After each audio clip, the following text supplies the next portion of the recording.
अकबर बीरबल की कहानी। खाने के बाद लेटना। दोपहर का समय था। राजा अकबर अपने दरबार में बैठे कुछ सोच रहे थे। अचानक उन्हें बीरबल की कही हुई एक बात याद आई। उन्हें याद आया कि एक बार बीरबल ने उन्हें एक कहावत सुनाई थी जो कुछ इस तरह से थी, खाने के बाद लेटना और मारने के बाद भागना एक सियाने मनुष्य की निशानी होती है।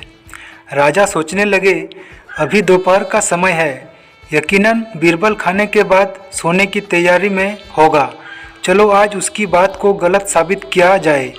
यह सोचकर उन्होंने एक सेवक को आदेश दिया कि उसी वक्त बीरबल को दरबार में उपस्थित होने का संदेश दिया जाए।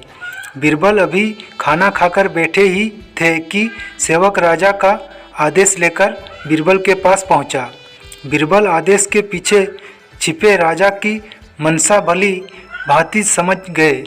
उन्होंने सेवक से कहा, तुम थोड़ी देर में रुको, मैं कपड़े बदलकर तुम्हारे साथ ही चलता हूँ। अंदर जाकर बीरबल ने अपने लिए एक तंग पैजामा चुना। पैजामा तंग था तो उसे पहनने के लिए उन्हें बिस्तर पर लेटना पड़ा।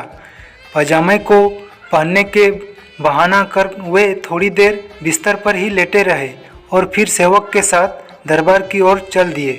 दरबार में राजा बीरबल की ही राह देख रहे थे। उनके वहां पहुंचते ही राजा ने पूछा, क्यों बीरबल, आज खाने के बाद लेटे थे या नहीं? बीरबल ने जवाब दिया, जी महाराज, जरूर लेटा था। यह सुनकर राजा को बहुत गुस्सा आया। उन्होंने बीरबल से पूछा, इसका मतलब यह है कि तुमने मेरे आदेश का असम्मान किया?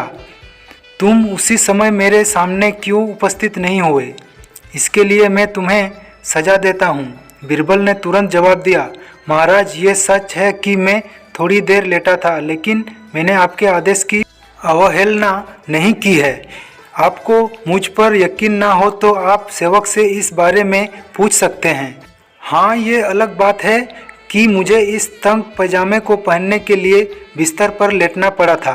बीरबल की इस बात को सुनकर अकबर हंसे बिना रह न सके और उन्होंने बीरबल को दरबार से जाने दिया। तो दोस्तों, इस कहानी से हमें यह सीखने को मिलता है कि परिस्थिति को भांपते हुए हमारे द्वारा उठाया गया एक कदम हमें अनेक मुसीबतों से बचा सकता है। तो ये कहानी आपको कैसी लगी? वीडियो अच्छी लगी तो वीडियो को लाइक कीजिए और चैनल को सब्सक्राइब नहीं किए हैं तो जल्दी से सब्सक्राइब कर लीजिए और पास में आए बेल आइकन को दबा के ऑल पर सेलेक्ट कर लीजिए, ताकि मैं जब भी कोई वीडियो डालूं तो उसकी नोटिफिकेशन सबसे पहले आप तक पहुंचे।